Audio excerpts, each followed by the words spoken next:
چاند منحوس کوئی نہیں ہوتا.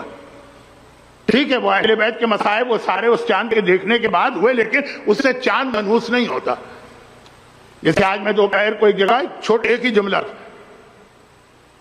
کہ جی اگر کوئی بچہ بہت غصہ کرتا ہو، اس کا نام عباس ہے تو نام بدلو. عباس جس کا نام ہوگا اس کے نا غصہ بہت ہوگا، وہ ہر ایک سے لڑنے کو تیار ہوگا. جبکہ عباس تو کربلا کا واحد مجاہد ہے کہ جس پہ پابندی لگائی گئی کہ تم کو نہیں لڑنا ہے، تو اس نے کتنا اپنے آپ پہ کنٹرول کیا.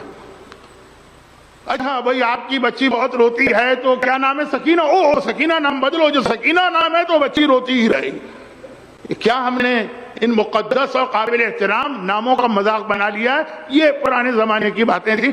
تو 2 محرم، یہ 3 محرم کا چاند جسے منحوس سمجھا جاتا ہے، یہ ہمارے یہاں اس وجہ سے بات آئی کہ کربلا میں پہلا چاند یہ دیکھا گیا، کیونکہ ہر ایک کو پتا ہے کہ حسین 2 محرم کو عصر کے وقت سے پہر کے وقت آفٹر نون میں کربلا پہنچے. تو پہلی رات 3 محرم کی تھی. اور اسی میں ایک بات اور عرض کر دوں. اچھا اب جو بات میں کہہ رہا ہوں یہ کوئی نان سینس بات نہیں، کوئی غلط بات نہیں، لیکن یہ کوئی دین میں بھی نہیں، یعنی آپ اس کی پابندی کریں تو کوئی حرج نہیں ہے، کوئی غلط فہمی نہ پیدا ہو جائے. وہ یہ ہے کہ شریعت میں یا دین میں نوچندی کا کوئی کنسپٹ نہیں. ہمارے یہاں انڈیا اور پاکستان کے کلچر میں نوچندی کی خاصی اہمیت ہوتی ہے. جو نوچندی آتی ہے یعنی فرسٹ شب جمعہ آف دا اسلامک منتھ. محفل خراسان میں جا کے دیکھیے کہ کیا مجمع ہوتا، باب العلم میں جا کے دیکھیے کیا مجمع ہوتا.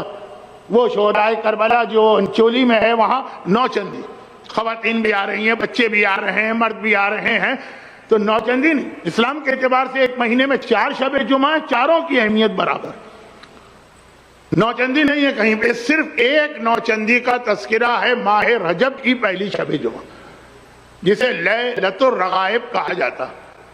لیکن آپ کے علم میں ہوگا کہ لیلۃ الرغائب کی حدیث برادران اہل سنت کی حدیث ہے جو ہمارے یہاں آئی، وہ کسی امام سے نہیں ہے.